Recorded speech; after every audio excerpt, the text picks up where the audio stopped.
The date is December 17th, 1987. Mega Man in the West and Rockman in Japan. Released on the Famicom and the Nintendo Entertainment System worldwide. Mega Man, a game with one of the biggest cult followings in video game history, is what we are going to pick apart today. The art, the story, the pros, the cons. Finally, we will give it an honest score from 0 to 10. The art. Now this is a hard pill to swallow for some, but the art is controversy in itself. It seems the creators had no idea what they wanted Mega Man to look like. For the first two game covers, Mega Man looked like a middle-aged man wielding a gun. Moving on from there, Mega Man started to look like a crazy possessed doll. Keiji Inafune's team wanted Mega Man to be blue. However, Inafune thought it was a gross idea.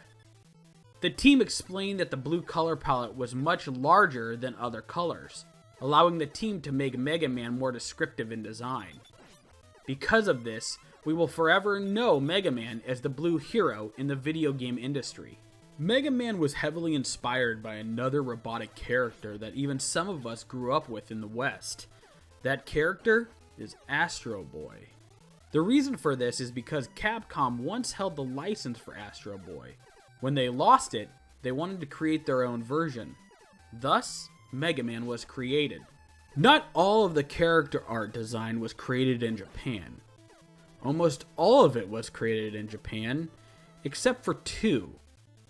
In Mega Man 6, the two robotic bosses, Nightman and Windman, were created by American developers. Now, some may say I'm being too harsh, but my honest opinion is the art was subpar. It wasn't amazing, however, it was iconic. The thing is there was many other games with much better art design than you find in Mega Man. For example, Contra. In all, Mega Man was more cute than it was filled with amazing art design. It is iconic, and that's why I'm giving the art a 7 out of 10. The story. Honestly, the story is almost non-existent. You have Dr. Thomas Light, the creator of Mega Man, and Dr. Albert W. Wily, the main antagonist.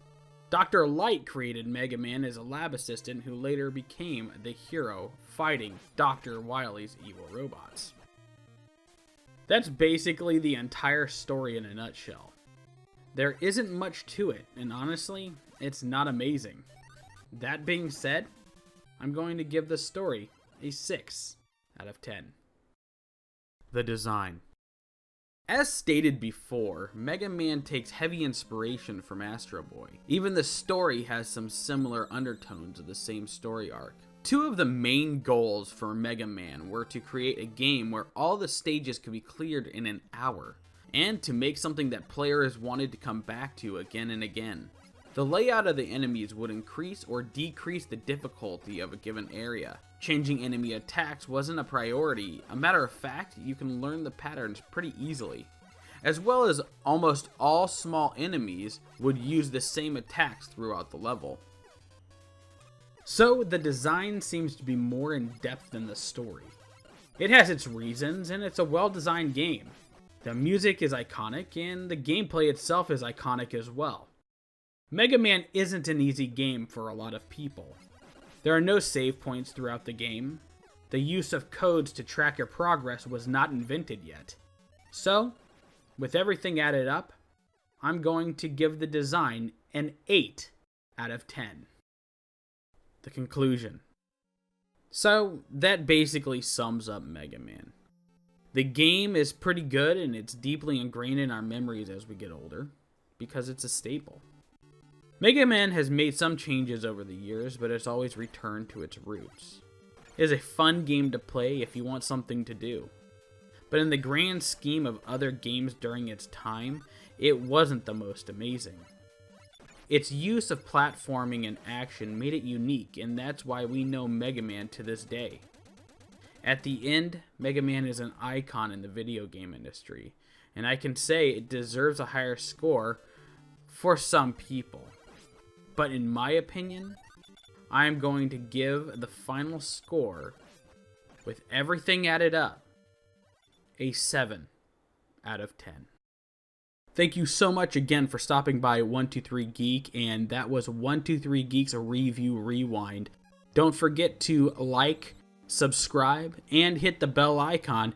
And don't forget that we do have a giveaway of a 123 Geek shirt with a game of your choice, or 123 Geek shirt with a Raspberry Pi 4 Model B.